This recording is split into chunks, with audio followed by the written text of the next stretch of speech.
Good afternoon, everybody. I think this must have been one of the most inspiring and frustrating years of my life. When you think back to earlier this year and the events in Egypt, when you've looked around Europe and the struggles there, you see now people beginning to struggle in America, and you remember as well Wisconsin. The list goes on and on and on. But it's also been a frustrating year for us because I'm a teacher in Scotland.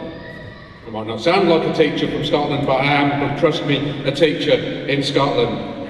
We were faced with a pay offer. It was a pay freeze, 2-year pay freeze, and changes to our terms and conditions that were going to be very, very damaging for us. We balloted, and we returned in that ballot on a 54% turnout and 96% rejection of the pay freeze and the changes. And we were in favour as well of going out on industrial action. Now, unfortunately, despite that massive turnout, our union leaders backed down and accepted the pay freeze and forced through a very, very bad deal for us.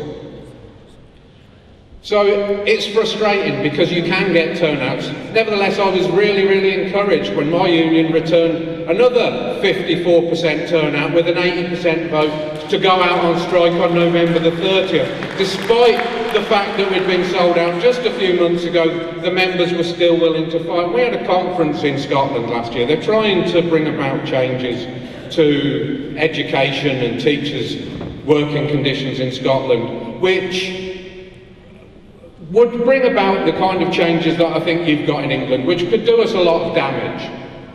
Without going into them too much, we had a recall conference in Scotland last week, and it wasn't about pensions. We brought the union together at a time when we're 2 weeks away from a pension strike, but we weren't going to talk about pensions. But every time a speaker got up in that meeting and mentioned pensions, mentioned the ballot, mentioned pay, it resonated through that room, and people made the links between the changes they want to bring about to education in Scotland and the pay, the conditions and our pensions. And you can be sure that when we go on strike on November the 30th, it isn't just about pensions, it's about everything. And it's not just about Scotland, it's not just about Britain, it's about the world, because these changes are going along from country to country to country. A few weeks ago, when they came out with a list of the things Berlusconi had to do if he wanted to stay in power, there was things like changes to pensions, making it easier for the public sector workers to be sacked. Exactly the same things that we face here.